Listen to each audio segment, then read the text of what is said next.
So the last car, SRT8, 6.1 liters, 425 horsepower, 420 foot-pounds of torque, handled pretty well for such a big car. When we went back to the drawing board, we wanted to listen to what the owners already had and what they wanted us to change. So we've addressed a lot of those issues, and I'll talk about it. Well, you know, SRT said, hey, we want to make this a little bit more of an SRT product, so let's toughen it up. So, of course, let's just start with the heart of the beast. 392 stands for 392 cubic inches. 6.4 liters now. It is conservatively rated at 470 horsepower, 470 foot-pounds of torque. The reason I say conservative, we've had some very, very impressive dyno runs with both of these cars you see here in front of us. Back a little over 2 weeks, in fact 2 weeks ago to the day, National Speed, Wilmington, North Carolina. I actually visited this place back in 08. I ran an SRT8 there, obviously the one I was driving. That was a 6.1 with an automatic. I put 340 to the wheel.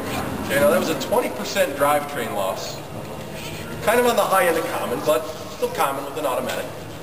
Not too shabby. This car, remember, 470 horsepower engine, dyno there at 420 horsepower.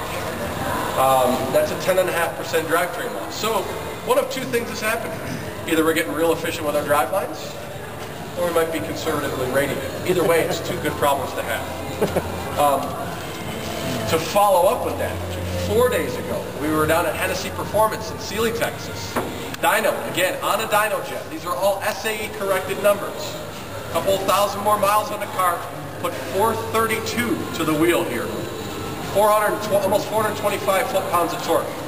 So, that's a trend. It's not an anomaly on that first run, and then it grows. So we're very, very happy with that. 0 to 60, 4.7 seconds.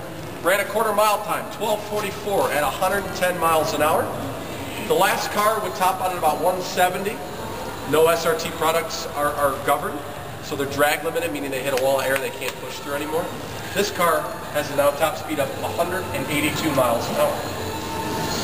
Things we've done in the body, while it may look pretty much the same, and it does, you're going to notice things like the chin spoiler now has a full wrap underneath the fenders to help with front end lift when we hit those triple-digit speeds that none of you ever exhibit. The opening down here in the fascia has actually been inverted. It's about 1.5 inches taller to accommodate for more cooling on the 6.4 liter.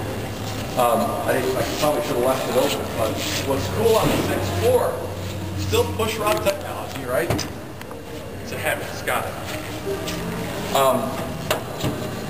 Inside, we actually use variable cam technology like we've used on the 5.7 for a couple years, so we're varying both intake and exhaust valve timing. The intake manifold is no longer metal, it's all composite. And what's great too is I can put my hand right out. I've been running the car all day.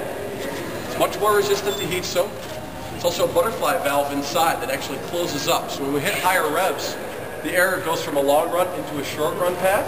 So the air is traveling much faster over a shorter distance. And the torque doesn't suffer at the top of the rev band. So you see it in the dyno runs. It peaks up and then just hangs here. Just doesn't even tail off. It's unreal. So anywhere there were flat spots with the 6.1, the 6.4, there's power all over the rev band. It's absolutely phenomenal. When Heather likes to get away from me at night by 500 or 600 yards, when I can still see those tail lights, you're going to be able to see her, I catch up real quick. It's not a problem. SRT remains benchmark braking, of course. I always like to use the analogy here. 1970 Challenger. What's the original wheel size on a Challenger in 70? Anyone know? 14s. Front brake rotors, 14.2 inches on an SRT8. Brakes are bigger than wheels we used to put on cars. Biggest complaint we got from Challenger owners. The release on the seat back. It's all power recline. Takes about 6 years for it to go from back to front. Not anymore. It's just a quick release. It comes forward. It's straight. You got a laptop briefcase, tuck it back, tuck it back. We've actually gone from an 8-way to a 6-way seat to accommodate for that. All power lumbar adjustment. The seat structure is all new. It may look similar, but we have a whole new seat supplier. You sit in there, they hug you just like the last one's, even a little bit better though. Brand new steering wheel. It's about an inch shorter in diameter. That was a big complaint we got too. It was too big, like a bus-sized steering wheel. 4-spoke, kind of didn't have much character. Now, once you sit in here, you know the difference. You'll feel it.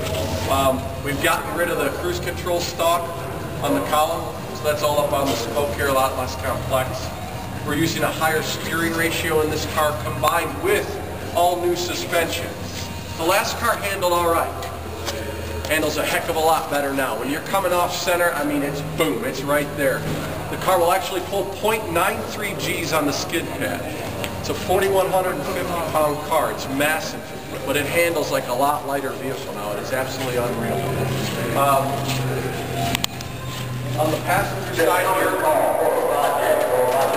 another big complaint we had was when you would slide the passenger seat here forward, you'd have to lock the seat back, grab it down below, and then move it on your own. Now, it just comes back on its own. And what's cool is it has the memory in it actually, so when you have it reclined, bring it back, it goes back to its original position, and it back in.